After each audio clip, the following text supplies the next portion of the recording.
자, 안녕하십니까. 이시면의 주식뉴스 공장 3월 9일 금요일입니다. 금요일장 한 주를 마감하는 금요일장 이시면의 주식뉴스 공장 모닝 브리핑을 시작을 하도록 하겠습니다. 시간이 가는지를 잘 모른다. 상당히 좀 빨라요. 어제 3월 8일이고 3월 9일인데 올해 개장한 게 벌써 2달이 지났는데 느낌은 어제 개장한 것 같은 느낌 부분들이 좀 듭니다. 항상 보면 막상 오픈이 되면 시간 지나서 보면 그게 별게 아니죠. 어제 선물옵션 동시 만기, 외국인들 장중 7천 계약, 순매수, 물론 막판에 조금 줄긴 했습니다. 거의 6천 계약 정도니까 그래도 상당히 선방 부분들을 했다라는 얘기를 첫 번째 좀 들어보도록 하겠고, 두 번째로 보시면 이제 시장에서 변동성 요건 부분들이 있는데 뭐 금리 인상이라든지 첫 번째 금리 인상, 그다음 두 번째 트럼프의 럭비공 어디로 튈지 모르는, 이게 시장의 불안 심리 부분들을 자극한 하나의 계기 부분들이 됐다고 말씀 좀 드렸죠. 어제 관세 관련된 부분들을 서명을 좀 했어요. 멕시코하고 캐나다가 예상대로 관세에서 재서명 부분들을 받았고, 그 다음에 호주는 협상 여부에 따라서 제외 가능, 뭐 추가 다른 국가들도 협상 여지에 따라서 협상 비즈니스 카드로 계속 쓰고 있다라는, 그래서 어제 지수를 보시면 시장에서 이제 이 내용에 별로 반응을 하질 않아요. 빅스 지수도 하락 부분들이 좀 나왔고, 그 다음에 뭐 다우 지수라든지 나스닥 0.3%, 0.4%, 물론 이제 서명 부분을 했을 때 일시적인 하락 부분들이 나오기는 했습니다만은 그거와 상관없이 시장의 힘으로 끌어올려 버렸어요. 그래서 뭐 홍콩 지수도 어제 보면 1% 정도 상승, 프랑스도 한 1.2%, 그리고 최근에 정치적인 불확실성 부분이 일부 부각됐던 이탈리아 역시 1.1%, 그리고 최종적으로 빅스 지수가 만약에 시장의 불안 심리가 커지면 더 상승 부분들을 하는데 빅스 지수는 3.3% 하락 부분들이 나왔어요. 그래서 시장에서 트럼프가 이제 뭐 어떤 코멘트를 하던 양치기처럼 별로 이제 신경 쓰지 않는다는 게 중요한 거예요. 근데 일반 개인 투자자분들은 워낙 저도 이제 어디 관공서라든지 은행 같은 데 가보면 YTN이라든지 연합뉴스 뉴스 채널을 틀어놓지 않습니까? 그래서 잠깐 기다리는 동안 뉴스를 보고 있으면 한 2, 30분 정도인데도 불구하고 뭔가가 막 큰일이 난 것처럼 아무래도 자극적인 내용을 나올 수밖에 없으니까 2, 30분만 보더라도 뭐 투자 심리 부분에도 조금 위축되는 그런 느낌 부분들을 좀 받아요.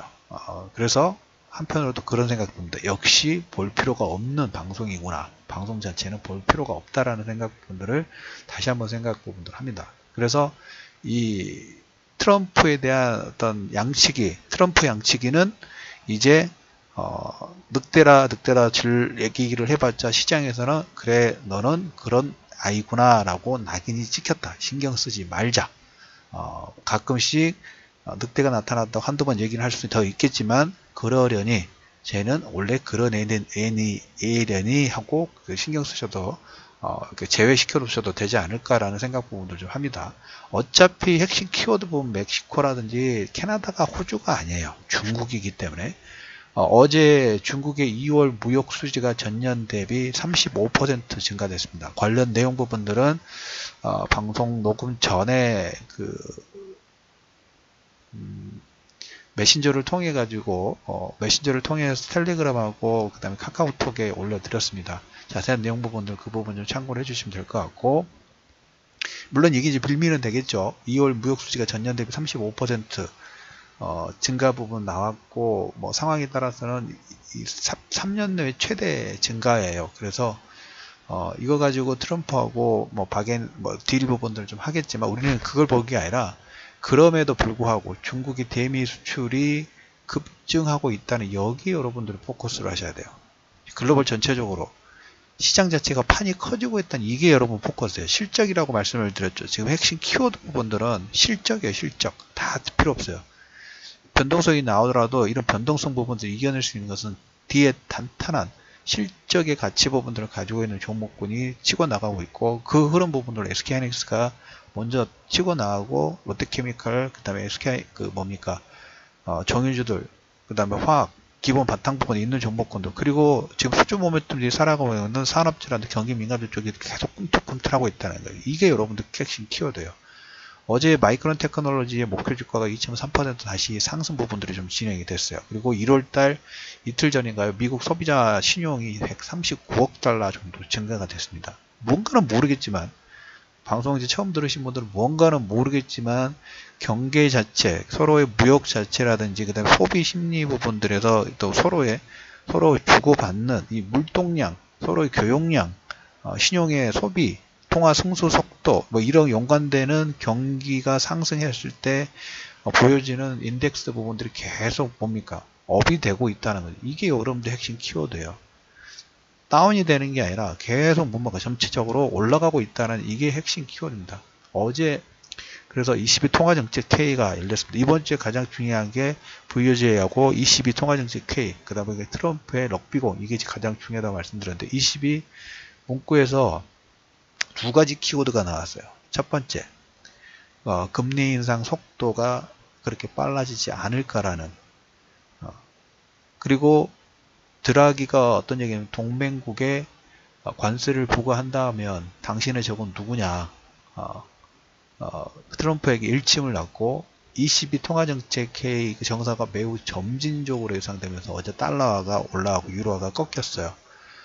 물론 양적 완화 확대할 수 있다는 문구는 상쇄가 됐지만 금리가 동결이 되고 경기에 대한 자신감 부분들 좀 표명했어요. 속도가 그리 급하지 않을 거라는 얘기죠. 22도 하반기에 자산 양적 완화 부분도 축소를 하고 이런 테이퍼링 부분들이 들어가야 되는데 속도 자체가 빠르지 않을 거라는 거예요. 저는 개인적으로 금리 인상 예전에 2016년도였나요? 4번 한다고 했을 때 2번밖에 못했다고 제가 얘기를 좀 드렸죠. 그와 비슷하지 않을까? 금리 인상 많아봤자 우리가 지금 우려하는 것은 4번 할까봐 우려하는 거예요. 근데 시장에서 점점 컨센서스 부분들은 4번에 대한 기대치 부분, 불안 심리 부분도 있는 반면에 기본 3번 정도만 하면 선방, 3번 할 수 있을까? 2번으로 끝나지 않을까? 시장 속도 부분들을 보면 의외로 또 2번이 될 수도 있지 않을까 하는 그런 기대 심리 부분도 함께 커지고 있다는 거예요. 근데 우리는 가장 중요한 게 4번은 안 할 가능성이 점점 높아지고 있다는 거예요. 4번 할까봐 2월 달에 지수 자체가 변동성이 출렁거렸죠. 그것 때문에 올라간 거예요. 지수의 변동폭 자체가 중국 상해종합지수가 작년 1년 동안 상승을 차분하게 진행했던 거 한 달 만에 딱 그걸 원점으로 떨어져 버렸어요. 그런데 그게 금리 인상 속도가 빨라지지 않을까에 대한 불안 심리 부분이 반영됐는데 시장에서는 이게 너무 민감하게 반응한 것 같은데 올해 금리 인상 속도가 그렇게 빨라지지 않을 것 같은데 라는 코멘트 부분들로 보고 있고, 트럼프가 뭐 관세 관련된 부분들이 시장에서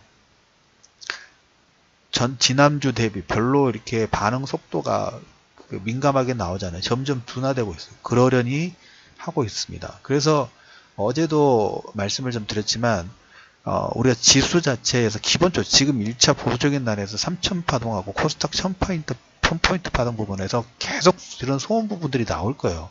항상 그래요. 정배열 주가 기술적 분석권에서 정배열 부분들 됐을 때 정배열이 됐다 해서 바로 여러분들 스트레이트로 수직각도 45도 이상 각도로 올라가는 건 아니잖아요.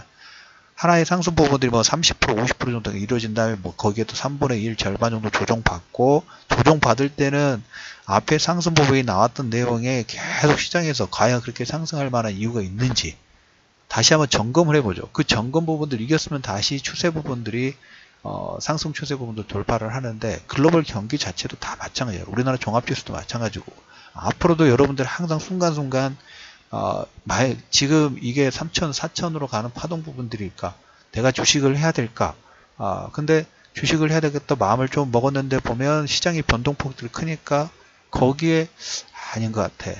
왜? 우리는 우리 코스닥이나 코스피 지수가 거의 한 10년 동안 보면 박스권에 갇혀 있던 트라우마 부분들, 그리고 2007년도 리먼 사태 이후에서 글로벌 전체적인 실업 리스크, 지정학적 리스크, 모든 리스크 부분들을 계속 텔레비전 뉴스를 볼 때마다 거기에 쇠뇌가 돼 있다고 말씀을 좀 드렸죠. 그리고 관점 부분들 바꾸기가 쉽지가 않아요. 계속 그렇지만 저는 같이 얘기 드리겠습니다. 관점 부분들 바꾸셔야 되고, 거기에 대한 그림보다 시장 자체가 바뀌고 있고 글로벌 경기 부분이 살아나고 있으니까 나의 배팅 부분들은 현금보다는 현물 주식 부분들을 매수해서 노동을 치면 그렇게 생각이 돼요. 역으로 시장이 왜 이렇게 또 변동성이 커라는 관점보다 땡큐 감사합니다. 물량 받겠습니다. 어차피 지수 자체라든지 글로벌 경기가 살아나고 있기 때문에 이런 소음 구간들 이용해서 뭘 할 수 있나요? 더 싸게 살 수 있는 기회를 제공을 해주고 있다라는 하나의 키워드 부분들이 나오는 거죠. 자, 그 부분에 여러분들이 핵심 키워드 부분들을 가지실 필요가 있다라는 얘기를 좀 드리면서 3월 9일 이시민의 주식 뉴스공장 모닝 브리핑 부분들을 마무리하도록 하겠고요.